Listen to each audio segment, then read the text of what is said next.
A very good evening to you. Thank you for joining us. Welcome to Sports Tonight. This is the fourth edition of Sports Tonight for the week. It's a Monday night, and we are here to do what we love to do the best, which is to update you with the latest in the world of sports. Tonight is not going to be any different because we have a very loaded show for you.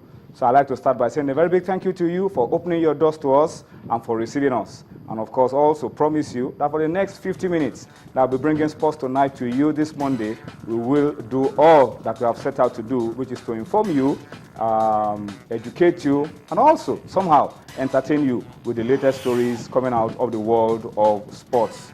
My name is Tony Ibichoye.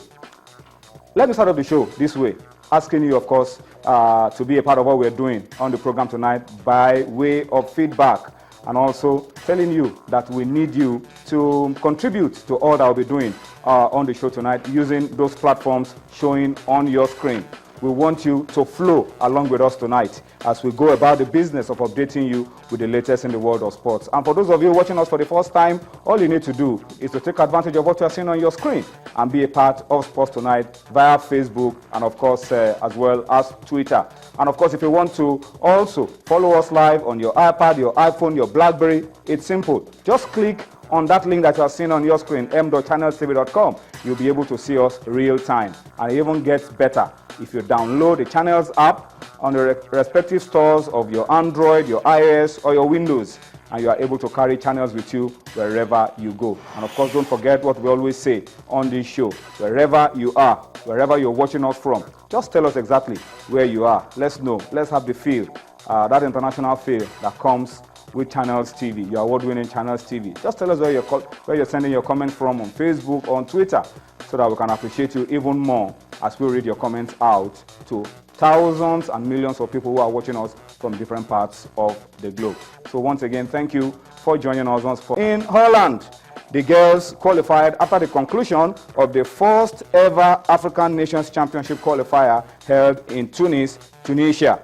Nigeria finished second behind Morocco in Pool A, ahead of the host, Tunisia, and ahead of North African giants, Egypt. South Africa topped Pool B, ahead of Algeria, Namibia, and Niger. So, Morocco, Nigeria from Pool A, South Africa, Algeria from Pool B. Those four countries will be representing Africa in the Women Beach Volleyball Championship, World Beach Volleyball Championship, that will be taking place in Netherlands later this year.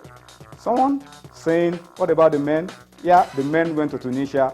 They went, they saw, they were conquered. They failed to qualify. The women alone are doing us proud. So once again, kudos to our ladies for doing what the men couldn't do. All right, that's how we start off the show tonight. We'll go on a quick break. When we return from the break, OConnor will be joining me on set. Together, we'll take a look at a whole lot of interesting stories around table tennis, around football, and a lot more on Sports Tonight. Join us again. All right, thank you for staying with us. It's time for us to move on now on the show. And of course, let me start by introducing OConnor. And Austin is joining me on Sports Tonight now. And Austin, good to have you on Sports Tonight this Monday. Good to be here, Tony. Action-packed world of sports. Exciting Monday to talk sports. I'm happy to be here. Yeah. Before we talk about the girls, they did what the guys couldn't do. They went to Tunisia. They won a World Cup ticket. The guys went. They didn't win anything. They lost out. What was the high point for you this weekend? I mean, I'm sure it's Manny, the Pac-Man, against Floyd, the Money Man. I mean, that surely must have been the highlight of the weekend. It was because it's been a long time coming. Manny Pacquiao, Floyd Mayweather Jr. Finally, they decided to man up and say, guys, we'll give you this fight. But see the money they are making out of it. $250. But the good thing is we're staying alive to see Floyd Mayweather Jr. and Manny Pacquiao fight. But bringing it back home, the Golden Eaglets, anytime, any day, that's a team that puts smiles on our faces. You know, when you look at that team, you smile for the future of Nigerian sports, you know. Not just the Golden Eaglets, the Dream Team did us proud. It was a good weekend for Nigerian football. Good weekend. I mean, if we look at this weekend, there's a lot of hope. We can actually say, what did we do right that we should keep doing? So, for me, the age grade competitions are doing very well. We should, you know, translate that glory from that level to the senior level. Okay, we'll talk more about the senior level later on as we move on. But then we want you to talk to us You know how to do it already. The platforms are showed on your screen a few minutes ago. Talk to us as well and tell us what was the highlight of the weekend for you. It was a good weekend for us. Austin talked about it. The Dream Team went to Gabon, beat the African champions Gabon on home soil 4-1. The Golden Eagles qualified for the World Cup. That's a bonus. And then a whole lot on the international scene. Jose Mourinho and the drama in the English Premier League. And then you had Barcelona losing at home to Malaga. Then you had the big announcement, May the 2nd, the Pac-Man against the Money Man. Talk to us about what was the highlights of sports for you this weekend. And if you want to look at the ICC Cricket World Cup currently going on, South Africa losing their second game, there was a whole lot. And for Nigeria, we were able to escape relegation at the Under-19 African Championship that Austin has always talked about. So tell us what for you was the highlight of sports this weekend and what you're looking forward to. All right, let's go on very quickly. Because on the show tonight, we will also talk about tomorrow and Wednesday. Big night for football in Europe. UEFA Champions League returns on Tuesday and Wednesday. We'll talk about it as we go along on Sports Tonight. But let's start off with what is happening at home. Austin, the IWTF table tennis Friday. I mean, we ended the week on a sad note. Aruna Quadri crashing out of the Kuwait Open, complaining about needing assistance, needing support, needing good quality coaching and all of that. But a lot of stories around the IWTF. Nigeria is getting ready, some withdrawals to injury, a whole lot. What's the update? First, let's say it's been a good year for table tennis already because a 38-year-old guy actually won the Qatar Open, making a record 26 title for the Romanian.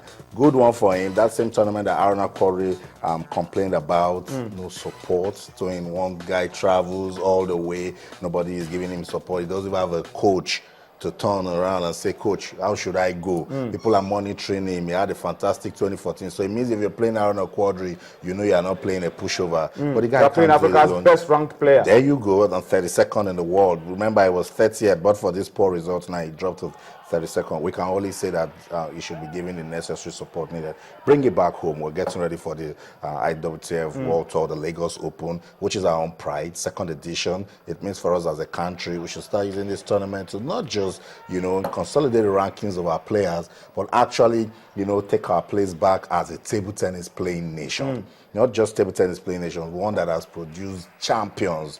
When you see Aruna Quadri and what he's doing, you want to remember Atondo Musa and say, yes, we can actually put a player in this Africa that people will be afraid of. Our ladies also, with the Lagos Open, it's about time to see the likes of Edem Offiong, to see the likes of Janet, to see the likes of Cecilia Otuakman come out, the Ogundele sisters, even Funke Oshonaike. Remember this Egyptian that has pulled out? The mom played with Funke Oshonaike. Funke Oshonaike is contemporary. Look at that. And the girl is now playing and beating Funke Oshonaike. Funke Oshonaike is wasting time. Good story for Egyptian. Produce yourself and take this Egyptian out. That's what I'm saying. No, basically, even if Funke Oshonaike is leaving, it shows that somebody should take the baton away from her. And that's why I can boldly beat my chest and say we have Esther Oribamiche. She's just 13, fantastic player from Ekiti State. And the likes of Aruna Quadri will be looking like Kojo Nolapo. There you go. Who's rising through the ranks slowly and steadily. 2021. So it means we need to, put more into talent discovery and development. And the Lagos Open is a good avenue for us because they're talking tough. You listen to Olajide Omotayo and Aruna Quadri. They're both based in Italy. They understand that they're not just coming to play for themselves, they're coming to play for the country. Because where there's Egypt and Nigeria in table tennis in Africa, then it is a war between both countries. So they're not even looking at the other guys coming. And I believe with this tournament, table tennis has no place but just to grow in Nigeria. All right, so our eyes will be on the IWTF Lagos Tour that is starting first week of March. And of course, all attention will also be on Aruna Quadri. Aruna Quadri needs to quickly shake off that lackluster performance, the depression coming with not doing well at the Qatar Open and at the Kuwait Open, and try to bounce back in front of his fans in Lagos when the Lagos World Tour begins next month. All right, let's move away from table tennis now very quickly. Let's talk politics now because we are in the setting of politics. Politics at every level. FIFA elections, then there is CAF Executive Committee elections, and in Nigeria, football elections now is at the state FA level. All right, so state FA, state football associations are busy as we speak, conducting their elections in line with the directive of the Nigerian Football Federation. We have some quick updates for you on your screen, and let me just read through and then give you the latest around the states. Let's take you to Taraba, Cross River, Bauchi, Sokoto, and Kebbi, and tell you that Hussein Modibo, who is also a member of the NFF Executive Committee, SCNIE, Honorable SCNIE from Cross River, Yahuza Adamu of Bauchi, Nasir Seidu of Sokoto, and then Mohammed Alkali of Kebbi have retained their seats as their respective state FA chairmen. From Alkali, he had to